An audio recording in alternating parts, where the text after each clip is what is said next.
இயேசுவின் நாமத்தில் உங்கள் அனைவருக்கும் ஸ்தோத்திரம். இன்று உங்கள் நாளை தேவன் ஆசீர்வதிப்பாராக. இன்று தேவன் உங்களுக்கு தரும் வார்த்தை 2 கொரிந்தியர் 2:15. ரட்சிக்கப்படுகிறவர்களுக்குள்ளேயும் கெட்டு போகிறவர்களுக்குள்ளேயும் நாங்கள் தேவனுக்கு கிறிஸ்துவின் நற்கந்தமாய் இருக்கிறோம். பிரியமானவர்களே, ஒரு நகரத்தில் 2 நண்பர்கள் வாழ்ந்தார்கள். ஒருவர் தேவனுக்கு பயந்து நடப்பவன், மற்றொருவர் உலக இன்பங்களில் மூழ்கியவன். ஒரு நாள் தேவனுக்கு பயப்படும் அந்த நண்பன் தனது வாழ்க்கையில் நடந்த மாற்றத்தை பற்றி சாட்சி சொல்ல தொடங்கினான். அவன் சொன்ன வார்த்தைகள் அன்பும் உண்மையும் நிறைந்திருந்தது. அதை கேட்ட சிலர் மனம் உருகி தேவனை நாட ஆரம்பித்தார்கள்.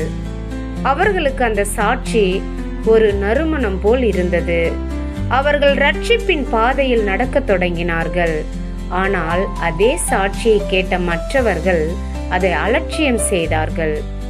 அவர்கள் இருதயம் கடினமாய் இருந்ததால் அந்த வார்த்தைகள் அவர்களுக்கு பிடிக்கவில்லை. அவர்கள் அதை நிராகரித்து தங்கள் பழைய வழியிலேயே தொடர்ந்தார்கள். ஒரே சாட்சி சிலருக்கு வாழ்வின் வாசனையாக இருந்தது, மற்றவர்களுக்கு அது அர்த்தமில்லாததாக தோன்றியது. இப்படியே தேவனுடைய சத்தியம் எல்லாரிடமும் சென்றாலும் அதை ஏற்கிறவர்களும் நிராகரிக்கிறவர்களும் வேறுபடுகிறார்கள்.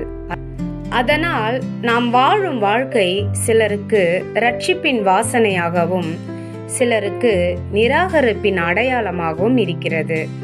நாம் கிறிஸ்துவுக்குள் வாழும் வாழ்க்கை, அதை சிலர் ஏற்று ரட்சிப்பை அடைவார்கள், சிலர் நிராகரிக்கப்படுவார்கள். ஆனால் நம் பொறுப்பு உண்மையோடும் அன்போடும் கிறிஸ்துவின் நறுமணமாக வாழ்வதே. ஜெபம் செய்வோம். அன்புள்ள தகப்பனே, இந்த அருமையான நாளுக்காக நன்றி செலுத்துகிறோம். நீர் கொடுத்த வார்த்தைக்காக நன்றி அப்பா. ரட்சிக்கப்படுகிறவர்களுக்குள்ளேயும் கெட்டு போகிறவர்களுக்குள்ளேயும் நாங்கள் தேவனுக்கு கிறிஸ்துவின் நற்கந்தமாய் இருக்க வேண்டும் என்று ஆண்டவரே விரும்புகிறோம் அப்பா.